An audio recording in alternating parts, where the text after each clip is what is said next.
एक छोटी सी गांव में बथुआ नाम का एक गरीब किसान रहता था। उसके परिवार में उसकी पत्नी गंगा और छोटी सी प्यारी बेटी परी थी। तीनों एक दूसरे से बहुत प्यार करते थे, लेकिन उनका जीवन बहुत ही कठिन था। बथुआ के पास थोड़ी सी जमीन थी जिसमें वो खेती करता था। उसकी जमीन ज्यादा उपजाऊ नहीं थी और उसके खेतों में कुछ छोटे मोटे पेड़ भी थे, लेकिन उन पर फल ना के बराबर आते थे। हर साल वो बहुत मेहनत करता, दिन रात खेत में पसीना बहाता, फिर भी उसके खेत में अनाज बहुत कम होता। गंगा, इस बार भी फसल बहुत कम हुई है। जितनी उम्मीद थी उसका आधा भी नहीं निकला। समझ नहीं आता अब घर कैसे चलेगा, रोज की जरूरतें कैसे पूरी होंगी। मन बहुत घबराया हुआ है। हिम्मत मत हारो जी, ऐसे मुश्किल वक्त में ही हमें मजबूत रहना पड़ता है। भगवान सब ठीक करेंगे। शायद वो हमारी परीक्षा ले रहे हैं, हमें बस भरोसा बनाए रखना है। और परी के लिए तो हमें हर हाल में मजबूत बनना ही होगा। बथुआ हर रोज सुबह जल्दी उठकर खेत में चला जाता और देर शाम तक मेहनत करता रहता, लेकिन किस्मत जैसे उसका साथ ही नहीं दे रही थी। कभी बारिश नहीं होती तो कभी फसल खराब हो जाती। घर की हालत दिन ब दिन और खराब होती जा रही थी। कई बार तो ऐसा भी होता कि तीनों को आधा पेट ही खाना खाकर सोना पड़ता था। फिर भी बथुआ ने कभी हार नहीं मानी। वो हमेशा सोचता, चाहे कुछ भी हो जाए, मैं मेहनत करना नहीं छोड़ूंगा। हालात चाहे कितने भी मुश्किल क्यों ना हो, मैं हर दिन पूरी लगन से काम करता रहूंगा। एक दिन मेरी मेहनत जरूर रंग लाएगी और उस दिन हमारी सारी परेशानियां भी दूर हो जाएंगी। एक शाम जब वो थका हारा घर लौटा तो उसने देखा कि घर के अंदर सन्नाटा पसरा हुआ है। चूल्हा ठंडा पड़ा था। गंगा, आज खाना नहीं बना क्या? सुबह से पेट में कुछ नहीं गया। सोचा था शाम तक कुछ बन जाएगा, लेकिन चूल्हा भी ठंडा पड़ा है। क्या हुआ? क्या बनाती जी, घर में एक दाना भी नहीं बचा है। जितना था वो भी कल ही खत्म हो गया। बहुत कोशिश की कुछ जुगाड़ करने की, लेकिन कहीं से कुछ नहीं मिला। समझ नहीं आ रहा अब क्या करें। बाबा, आज भी हम भूखे सोएंगे क्या? कल भी तो कुछ नहीं खाया था। मुझे बहुत भूख लग रही है। क्या हमारे पास सच में कुछ भी नहीं है खाने के लिए?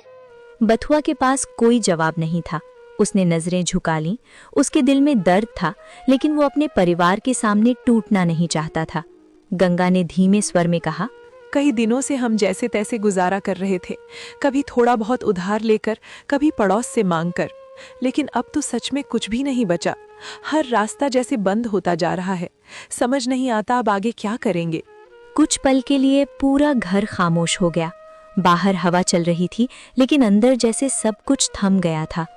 बथुआ ने गहरी सांस ली और खुद को संभालते हुए बोला, तुम लोग चिंता मत करो, मैं अभी कुछ पैसों का इंतजाम करके आता हूँ। चाहे मुझे कितनी भी दूर क्यों ना जाना पड़े या किसी से मदद मांगनी पड़े, मैं हर कोशिश करूँगा। तुम बस हिम्मत बनाए रखो। मैं तुम्हें ऐसे भूखा नहीं रहने दूंगा। कुछ ना कुछ तो करना ही होगा। लेकिन कैसे? इस समय कौन देगा पैसे? गांव में सबकी हालत लगभग हमारी जैसी ही है। हर कोई अपनी ही परेशानियों में घिरा हुआ है। मुझे डर लग रहा है कि कहीं तुम्हें भी निराशा ही न मिले। मैं ऐसे हाथ पर हाथ रखकर नहीं बैठ सकता। जब तक कोशिश करूंगा नहीं, तब तक रास्ता कैसे मिलेगा? ईश्वर भी उसी की मदद करता है जो खुद मेहनत करता है। तुम देखना, मैं खाली हाथ वापस नहीं आऊंगा। कुछ ना कुछ लेकर जरूर आऊंगा। बाबा, जल्दी आना ना, मुझे बहुत भूख लगी है। पेट में अजीब सा आवाज हो रहा है। क्या आप मेरे लिए थोड़ा सा खाना ले आओगे? मैं आपका इंतजार करूंगी, और जब आप आओगे ना तो हम सब साथ में खाएंगे। मैं जल्दी लौटूंगा और इस बार तुम्हारे लिए कुछ अच्छा लेकर आऊंगा। तुम्हारी पसंद की चीज भी लाने की कोशिश करूंगा। बस थोड़ा सा इंतजार करना मेरी गुड़िया, सब ठीक हो जाएगा, मैं वादा करता हूँ। इतना कहकर वो घर से बाहर निकल गया। बथुआ बिना किसी ठोस योजना के बस चलता जा रहा था।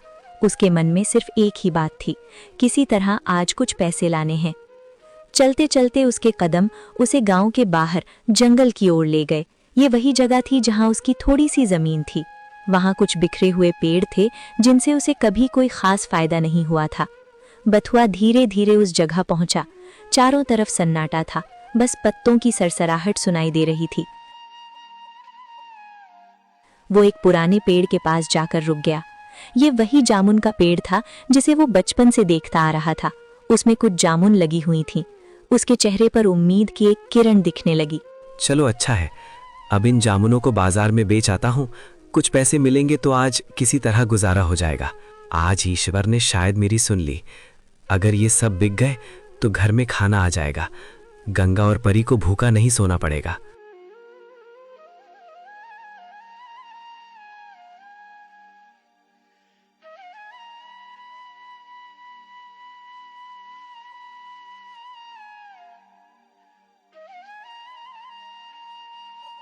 धीरे धीरे उसने इतने जामुन इकट्ठा कर लिए कि एक बड़ी पोटली बन गई।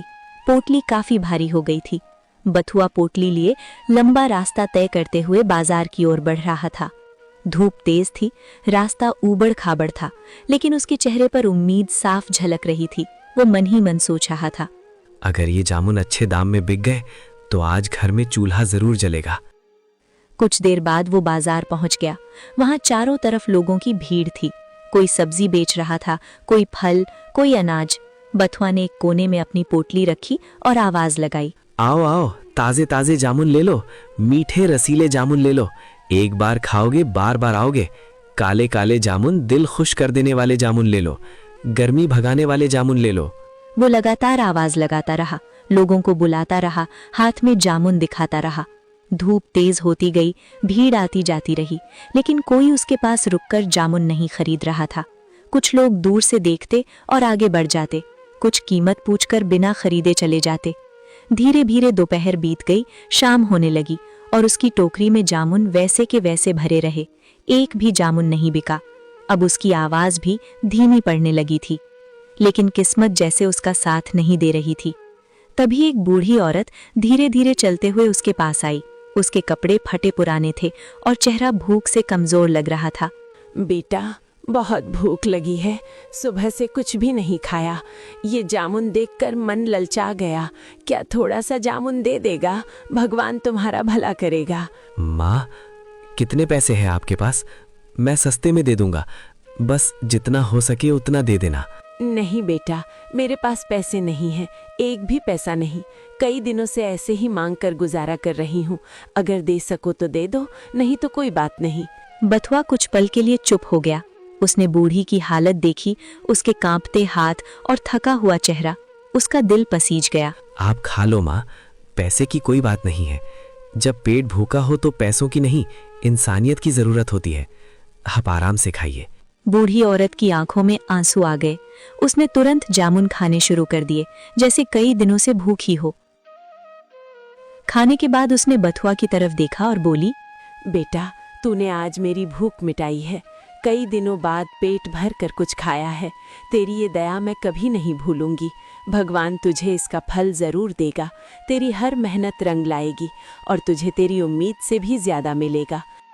तेरे घर में हमेशा खुशहाली रहेगी बेटा। इतना कहकर वो धीरे धीरे वहां से चली गई। बथुआ कुछ देर तक उसे जाता हुआ देखता रहा। फिर उसने खुद से कहा, जैसे मेरे घर वाले भूखे हैं, वैसे ही ये माँ भी भूखी थी। उसके चेहरे की थकान और आंखों की बेबसी साफ दिख रही थी। अगर मैंने इसे ना दिया होता तो मेरा दिल कभी नहीं मानता। मैं खुद चैन से नहीं रह पाता। कभी कभी अपने दुख से ऊपर उठकर किसी और का दर्द समझना भी जरूरी होता है। शाम पूरी तरह ढल चुकी थी। बाजार भी अब खाली होने लगा था। बथुआ ने अपनी टोकरी उठाई। सारे जामुन वैसे ही पड़े थे, एक भी नहीं बिका था। वो भारी मन से घर की तरफ चल पड़ा।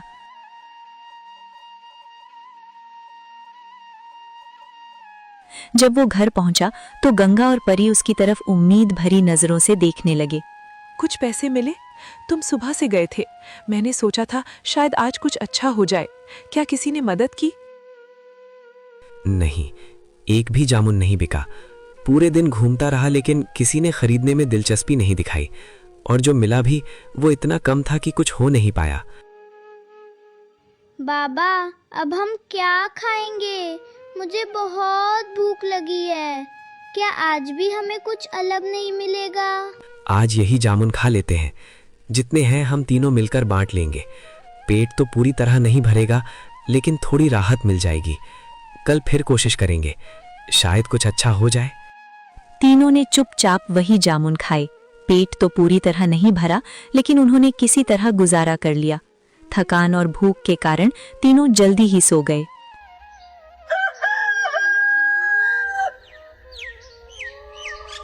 अगली सुबह घर में फिर से वही हाल था। खाने के लिए कुछ भी नहीं था। अब क्या करेंगे जी? हर तरफ से रास्ते बंद होते जा रहे हैं। घर में खाने को कुछ नहीं, पैसे भी खत्म हो गए। समझ नहीं आ रहा अब आगे कैसे संभालेंगे। अब एक ही रास्ता बचा है, मुझे साहूकार के पास जाना पड़ेगा। शायद वो कुछ उधार दे दे ताकि कुछ दिन का गुजारा हो सके। उधार लोगे? अगर चुका नहीं पाए तो? तुम जानते हो ना साहूकार कितना सख्त है। अगर समय पर पैसे नहीं दिए तो वो बहुत परेशान करेगा। मुझे ये सोचकर डर लग रहा है। कुछ तो करना ही होगा, खाली बैठकर तो कुछ नहीं मिलेगा। अगर आज हिम्मत नहीं की तो कल और मुश्किल हो जाएगा। मैं पूरी कोशिश करूंगा कि जल्दी से जल्दी चुका दूं, लेकिन अभी के लिए यही एक सहारा बचा है। इतना कहकर बथुआ घर से निकल पड़ा, साहूकार से उधार लेने के लिए। बथुआ सीधे गांव के साहूकार के घर पहुंचा।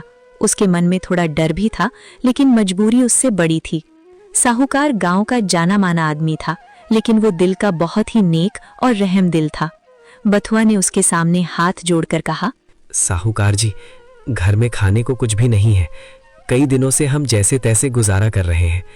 आज तो हालात और भी खराब हो गए। अगर आप थोड़ा उधार दे दें तो मैं धीरे धीरे मेहनत करके सब चुका दूंगा। आप भरोसा रखिए, मैं आपका पैसा जरूर लौटाऊंगा।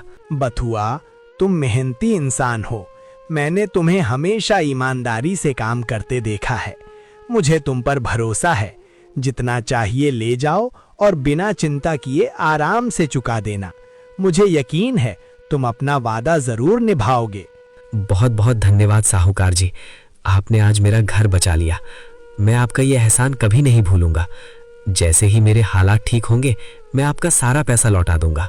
जाओ, अपने परिवार का ख्याल रखो और हिम्मत मत हारना।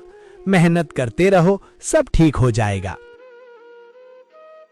लेकिन उसी घर में साहूकार का एक बेटा भी था, जो अपने पिता से बिल्कुल अलग स्वभाव का था। वो बहुत लालची और कठोर दिल का था। उसे अपने पिता की ये अच्छाई और रहमदिल स्वभाव बिल्कुल पसंद नहीं था।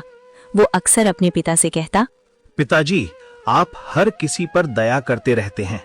ऐसे तो लोग आपका फायदा उठाएंगे। आज आपने बथुआ को भी बिना किसी शर्त के पैसे दे दिए। अगर सबके साथ ऐसा ही करते रहेंगे तो हमें क्या मिलेगा? आपको ज्यादा ब्याज पर पैसे देने चाहिए, तभी असली फायदा होगा, तभी हमारा काम आगे बढ़ेगा। बेटा, मैं तुम्हारी बात समझता हूँ, लेकिन सिर्फ फायदा ही जिंदगी का मकसद नहीं होता। पैसा कमाना जरूरी है, पर उससे भी ज्यादा जरूरी है इंसानियत और भरोसा। अगर हम लोगों की मुश्किल में उनके काम आएंगे तो वही लोग हमारे सबसे बड़े सहारे बनेंगे। याद रखना, सच्ची इज्जत और सुकून पैसे से नहीं, अच्छे कर्मों से मिलते हैं। लेकिन उसका बेटा इन बातों को नहीं मानता था। उसके मन में सिर्फ लालच भरा हुआ था। उधर बथुआ पैसे लेकर घर लौटा। गंगा और परी उसे देखकर खुश हो गए। क्या हुआ जी, मिली पैसे? हाँ, साहूकार जी ने उधार दे दिए हैं। अब हम कुछ दिन आराम से रह सकते हैं। बथुआ तुरंत बाजार गया और उन पैसों से अनाज, आटा, दाल और थोड़ा सा तेल लेकर आया। कई दिनों बाद उनके घर में चूल्हा जला। गंगा ने खाना बनाया और तीनों ने पेट भरकर खाना खाया। घर में फिर से थोड़ी खुशी लौट आई। कुछ दिन बीत गए। एक दिन साहूकार को किसी जरूरी काम से शहर जाना पड़ा। उसने जाते समय अपने बेटे से कहा, मैं कुछ दिनों के लिए बाहर जा रहा हूँ। घर और काम का ध्यान रखना और किसी के साथ अन्याय मत करना। उसका बेटा बस चुपचाप सुनता रहा, लेकिन उसके मन में कुछ और ही चल रहा था। जैसे ही साहूकार गांव से बाहर गया, उसका बेटा खुलकर अपने असली रंग में आ गया।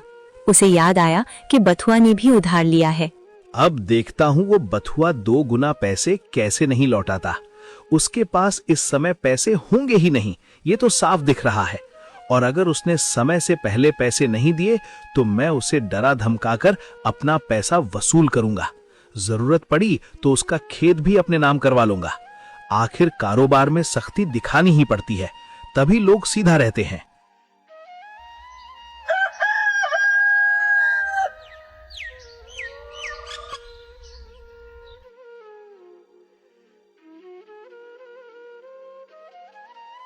अगले ही दिन वो बथुआ के घर पहुंच गया।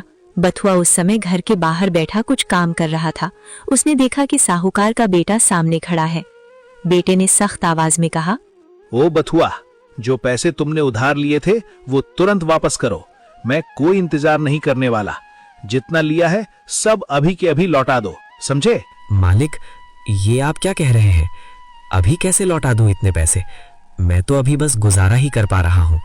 लेकिन साहूकार जी ने तो कहा था कि धीरे धीरे चुका देना।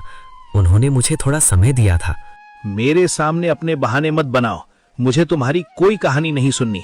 अगर पैसे लिए हैं तो तुरंत वापस करो, वरना अंजाम अच्छा नहीं होगा। मैं किसी की मजबूरी नहीं देखता। मेरे पास अभी इतने पैसे नहीं हैं। मैं दिन रात मेहनत कर रहा हूँ। थोड़ा समय दे दीजिए, मैं आपका एक एक पैसा चुका दूंगा। मैं भागने वालों में से नहीं हूँ। मुझे कुछ नहीं सुनना। कल तक मुझे मेरे पूरे पैसे चाहिए, चाहे तुम जैसे भी लाओ, वरना मैं तुम्हारी जमीन और घर छीन लूंगा और फिर कहीं के नहीं रहोगे। ये मेरी आखिरी चेतावनी है। इतना कहकर वो गुस्से में वहां से चला गया।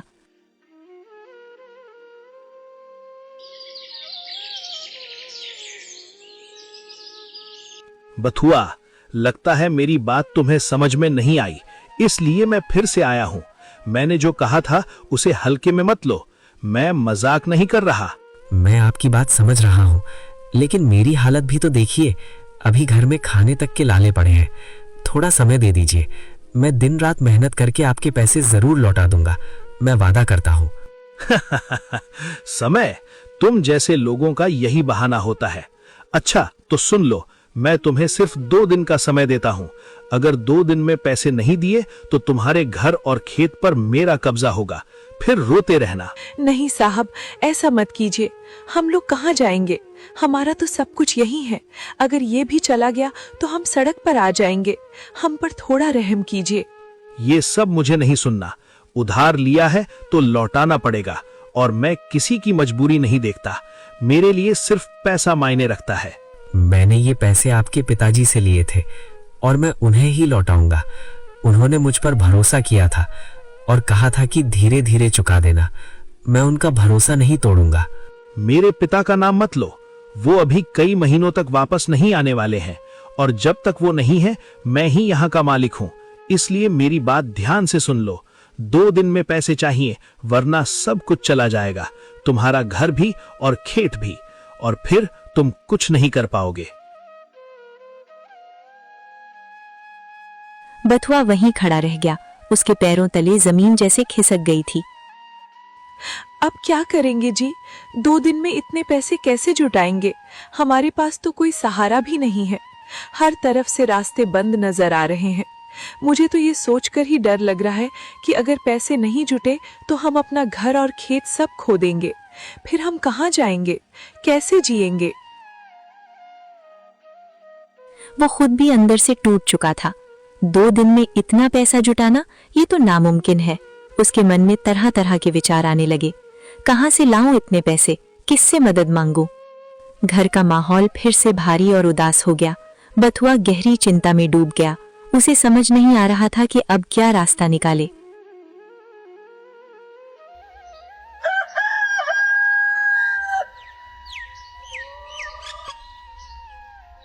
अगली सुबह होते ही उसने एक फैसला किया। अगर कहीं से कुछ फल मिल जाए या फिर सूखी लकड़ियां काट कर मिल जाए तो उन्हें बेचकर शायद थोड़ा पैसा आ जाए। ये सोचकर वो जल्दी से फिर से जंगल की ओर निकल पड़ा, वही जगह जहां उसकी छोटी सी जमीन और कुछ पेड़ थे।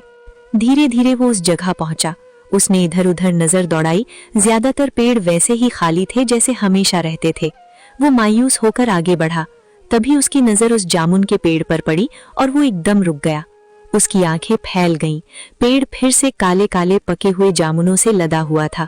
हर डाल पर ढेर सारे जामुन लगे हुए थे, जैसे किसी ने रातों रात भर दिए हों। ये कैसे हो सकता है? अभी कुछ दिन पहले तो मैंने सारे जामुन तोड़ लिए थे, फिर ये दोबारा इतने सारे कैसे आ गए? वो समझ ही नहीं पा रहा था कि ये सब क्या हो रहा है। उसी समय उसे पीछे से हल्की सी आवाज सुनाई दी। बेटा, ओ बेटा। बथुआ ने मुड़कर देखा और चौंक गया।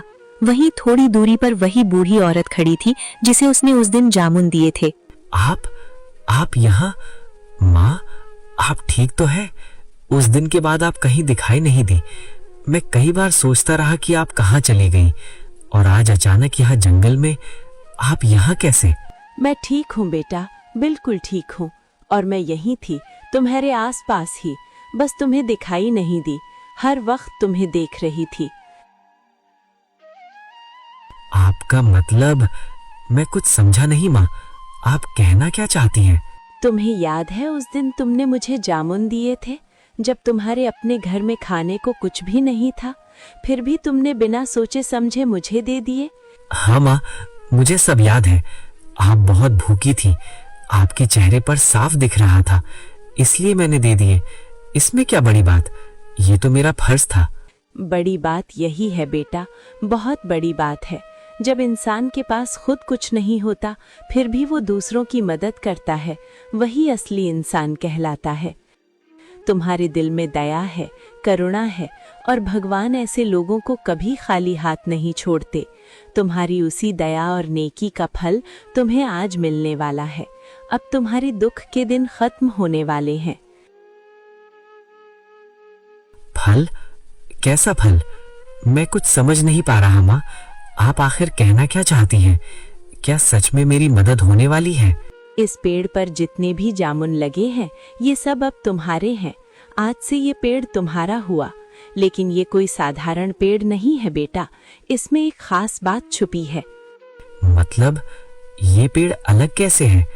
इसमें ऐसा क्या है जो आपने मुझे ही दिया?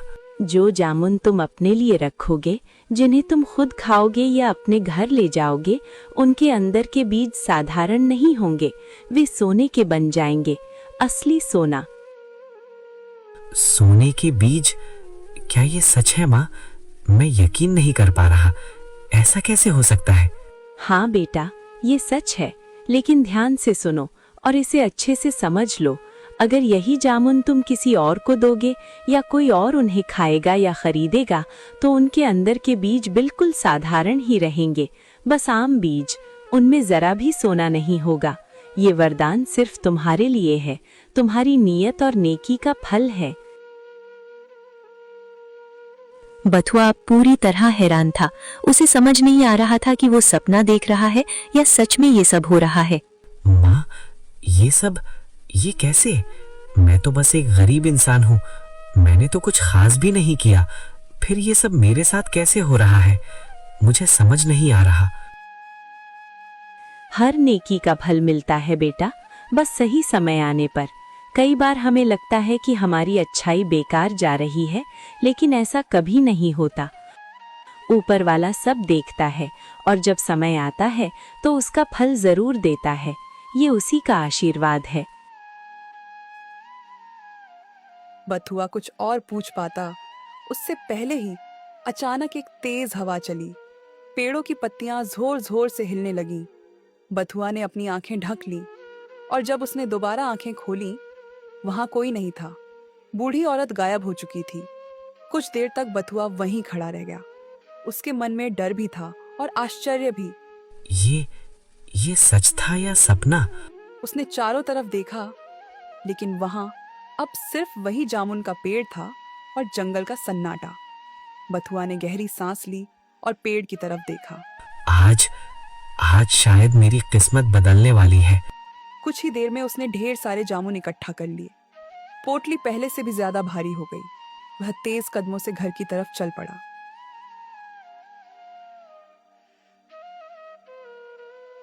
घर पहुंचकर उसने सारी बात गंगा को बताई। तीनों के सामने अब एक नया रास्ता खुलने वाला था, एक ऐसा रास्ता जो उनकी किस्मत बदल सकता था।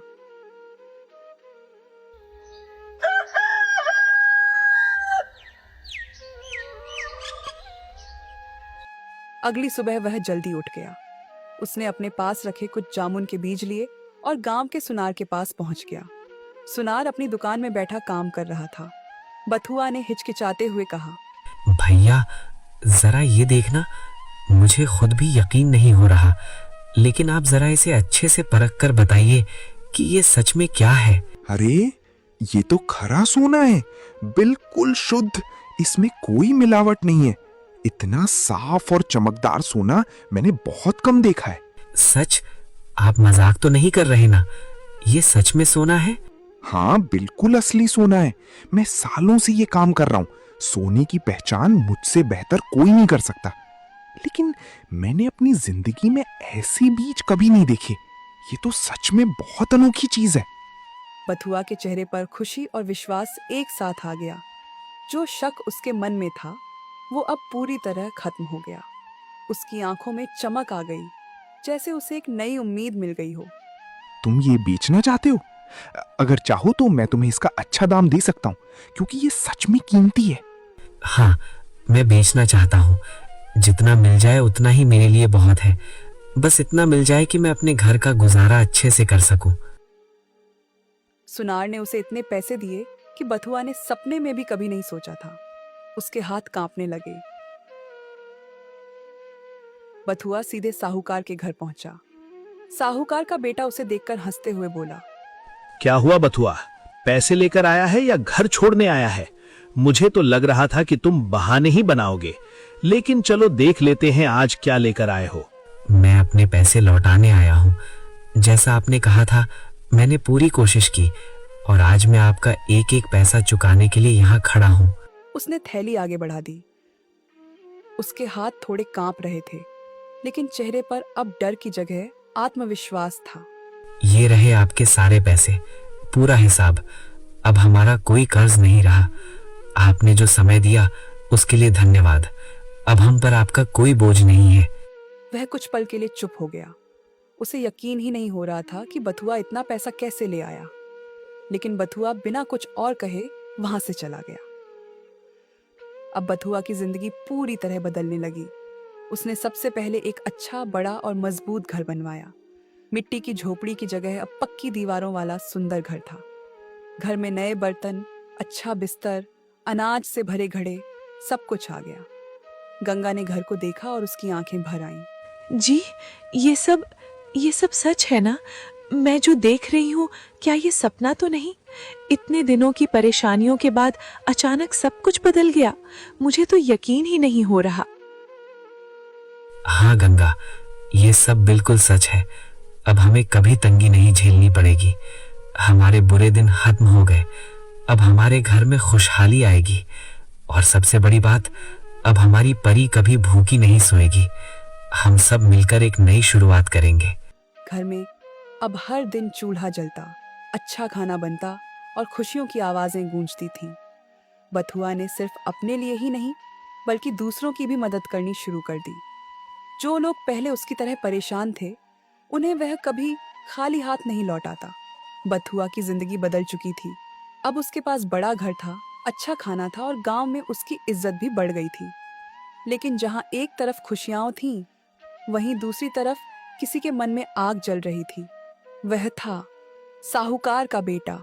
उसे अब भी यकीन नहीं हो रहा था कि बथुआ जैसे गरीब आदमी के पास इतने पैसे अचानक कैसे आ गए। वह अकेले में खुद से बोला, ये हो ही नहीं सकता। एक गरीब किसान अचानक इतना अमीर कैसे बन जाए? ये बात मेरे गले से नहीं उतर रही। जरूर इसके पीछे कोई बड़ा राज छुपा है। इतने कम समय में इतना पैसा इकट्ठा करना आसान नहीं होता। कुछ तो ऐसा हुआ है जो मुझे नहीं पता। मुझे लग रहा है कि वो हमसे कुछ छुपा रहा है, और जब तक मैं सच्चाई जान नहीं लूंगा मुझे चैन नहीं मिलेगा। मुझे पता लगाना ही होगा, आखिर ये पैसे आए कहां से? उसने ऐसा क्या किया जो अचानक उसकी किस्मत बदल गई? मैं हर हाल में ये राज जानकर रहूंगा।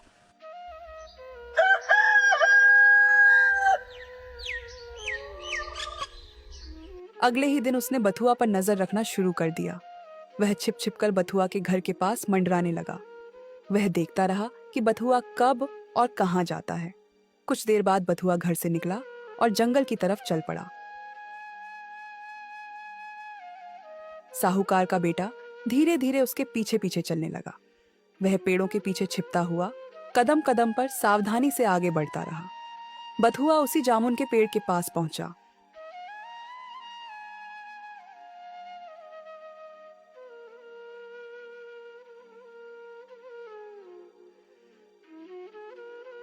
बथुआ ने जामुन ली और उसके बीज सोने के थे। साहूकार का बेटा दूर खड़ा सब देख रहा था। उसकी आंखें चमक उठी। ओ, तो ये है राज, एक जादुई जामुन का पेड़, और यही इसे अमीर बना रहा है। बथुआ कुछ देर में जामुन तोड़कर वहां से चला गया। जैसे ही वह दूर गया, साहूकार का बेटा पेड़ के पास पहुंच गया। अब देखता हूं ये जामुन मुझे कितना अमीर बनाते हैं। अगर सच में इसमें कोई राज है तो आज ही सब पता चल जाएगा। फिर मैं भी देखता हूं कि किस्मत कैसे बदलती है। उसने कई जामुन तोड़े और वहीं बैठकर खाने लगा। स्वाद तो अच्छा है, मीठे भी हैं, लेकिन इसमें खास क्या है? मुझे तो कुछ भी अलग महसूस नहीं हो रहा, न कोई चमत्कार न कुछ और। क्या बथुआ ने मुझसे झूठ कहा था या फिर इसमें कोई और चाल है? उसने जल्दी जल्दी सारे जामुन खा लिए और उनके बीज निकालकर पास रखे। जैसे ही उसने बीजों को देखा, उसका चेहरा बदल गया। ये क्या? बीज बिल्कुल साधारण है। नहीं, ये जरूर कोई चाल है। बथुआ मुझे बेवकूफ बना रहा है, या फिर ये जादू सिर्फ बथुआ के लिए काम करता है। दिन भर का गुस्सा साहूकार के बेटे के अंदर सुलगता रहा। शाम होते होते उसका मन और भी काला हो गया। वह खुद से बड़बड़ाया। दिन में कुछ नहीं मिला, लेकिन रात में कोई नहीं होगा, तब आराम से इस पेड़ को काट दूंगा। फिर देखता हूं बथुआ कैसी अमीर बनता है। रात गहराने लगी। पूरा गांव सो चुका था। आसमान में काले बादल छा गए थे और चांद भी जैसे छिप गया था। साहूकार का बेटा चुपके से अपने घर से निकला। उसके हाथ में एक तेज कुल्हाड़ी थी। उसकी आंखों में लालच साफ दिखाई दे रहा था। वह धीरे धीरे जंगल की तरफ बढ़ने लगा। जंगल में आज कुछ अलग ही सन्नाटा था। हवा ठंडी थी, लेकिन उसमें एक अजीब सी सरसराहट थी। पत्तों की आवाज जैसे किसी अनहोनी का इशारा कर रही थी। कुछ ही देर में वह उस जामुन के पेड़ के सामने पहुंच गया। पेड़ अंधेरे में और भी विशाल और रहस्यमयी लग रहा था। जैसे ही उसने कुल्हाड़ी उठाई, अचानक तेज हवा चलने लगी। पेड़ों की डालियां जोर जोर से हिलने लगी। आसमान में बिजली चमकी। साहूकार का बेटा एक पल के लिए डर गया, लेकिन फिर खुद को संभालते हुए बोला, ये सब मुझे डराने के लिए काफी नहीं है। तभी अचानक फिर से जोरदार बिजली चमकी और सामने उसे वही बूढ़ी औरत दिखाई दी। साहूकार का बेटा एकदम पीछे हट गया। तुम कौन हो? अचानक यहाँ कहां से आ गई? मैंने तो तुम्हें आते हुए भी नहीं देखा। तुम हो कौन? जिसे तुम कमजोर समझते हो वही इस पेड़ की रक्षक है। मैं यहाँ हर उस इंसान को देखती हूँ जो लालच में आकर गलत कदम उठाने की कोशिश करता है। ये सब क्या है? मैं तो बस एक पेड़ काटने आया हूँ। इसमें इतना बड़ा मामला क्या हो गया? तुम मुझे डराने की कोशिश कर रही हो क्या? ये कोई साधारण पेड़ नहीं है और तुम कोई साधारण गलती नहीं करने जा रहे हो। तुम्हारे इस एक फैसले से बहुत कुछ बदल सकता है और उसका परिणाम तुम्हारे लिए अच्छा नहीं होगा। मुझे इससे क्या? अगर ये पेड़ नहीं रहेगा तो बथुआ भी अमीर नहीं रहेगा। फिर देखता हूँ वो कैसे आगे बढ़ता है। मैं उसे मुझसे आगे नहीं जाने दूंगा। यही तुम्हारी गलती है। तुम्हें सिर्फ दूसरों की खुशी से जलन है। तुम खुद आगे बढ़ने के बजाय दूसरों को गिराने के बारे में सोचते हो और यही सोच इंसान को बर्बादी की तरफ ले जाती है। जैसे ही उसने फिर से कुल्हाड़ी उठाने की कोशिश की, उसका हाथ नहीं उठ रहा था और बहुत भारी होने लगा। पेड़ की डालियां और तेजी से हिलने लगी, जैसे उसे रोक रही हों। साहूकार का बेटा घबरा गया। ये क्या हो रहा है? ये सब अचानक कैसे होने लगा? मुझे कुछ समझ नहीं आ रहा। ये हवा इतनी तेज क्यों चल रही है? मुझे डर लग रहा है। ये उसी लालच की सजा है जो तुम्हारे दिल में भरा है। जब इंसान दूसरों का हक छीनने की सोचता है तो प्रकृति भी उसे सबक सिखाती है। मुझे माफ कर दो। मैं दोबारा ऐसा नहीं करूंगा। मुझसे बहुत बड़ी गलती हो गई। मैं लालच में अंधा हो गया था। अब मैं कभी किसी का बुरा नहीं सोचूंगा। बस मुझे एक मौका दे दो। हवा धीरे धीरे शांत होने लगी। पेड़ों की सरसराहट भी कम हो गई और जंगल फिर से पहले जैसा शांत हो गया। बूढ़ी औरत अब उसके सामने शांत खड़ी थी, जैसे कुछ हुआ ही ना हो। याद रखो, जो दूसरों का बुरा चाहता है उसका कभी भला नहीं होता। इंसान को हमेशा नेक रास्ते पर चलना चाहिए, तभी सच्ची खुशी मिलती है। मुझसे गलती हो गई, मैं अब कभी लालच नहीं करूंगा। मैं अपनी सोच बदलूंगा और सही रास्ते पर चलने की कोशिश करूंगा। अगर सच में अपनी गलती समझ गए हो तो जाकर अपनी जिंदगी सुधारो, दूसरों की मदद करो और हमेशा सच और ईमानदारी के साथ जियो, तभी तुम्हें सच्ची शांति मिलेगी। इतना कहकर वह धीरे धीरे गायब हो गई।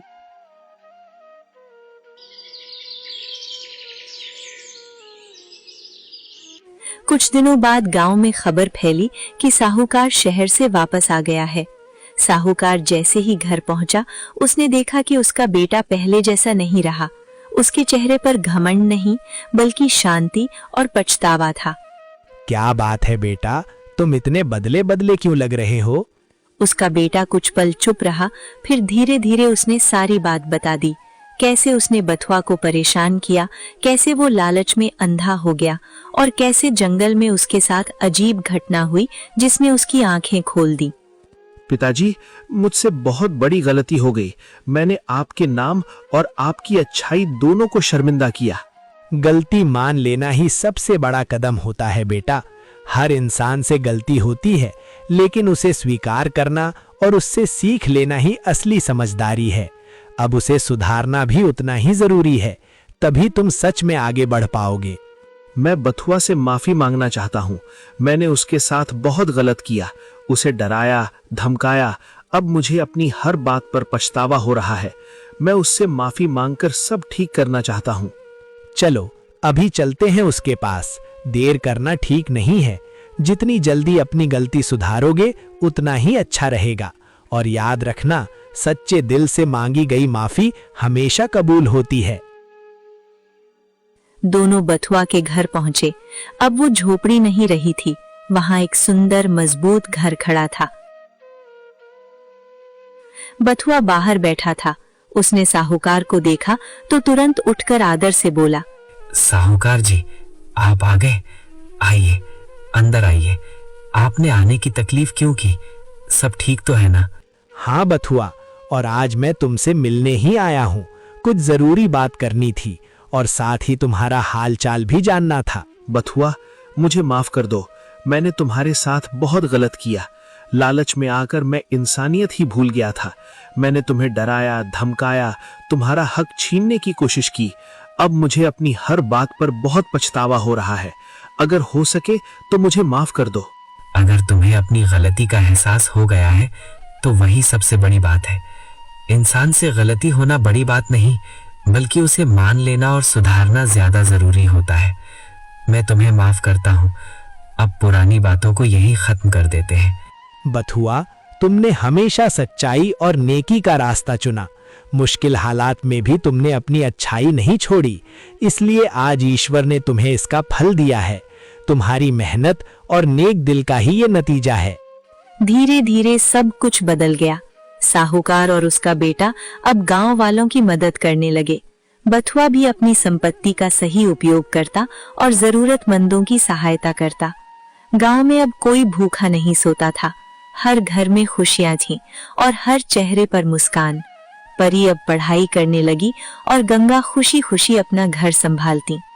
बथुआ अक्सर उस जामुन के पेड़ के पास जाता, लेकिन उसके मन में लालच नहीं, सिर्फ कृतज्ञता थी।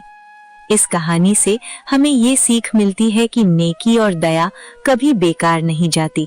उसका फल हमें सही समय पर जरूर मिलता है। लालच इंसान को अंधा बना देता है, लेकिन सच्चाई और अच्छाई हमेशा जीतती है। और सबसे बड़ी बात, जब इंसान दूसरों की भूख और दुख समझता है, तभी वो सच्चा इंसान कहलाता है। आपको इस कहानी में सबसे अच्छा किरदार कौन सा लगा? और क्या आपको लगता है कि जब बथुआ खुद भूखा था, तब भी उसने उस बूढ़ी औरत की मदद करके सही किया? अपनी राय हमें कमेंट करके जरूर बताइए।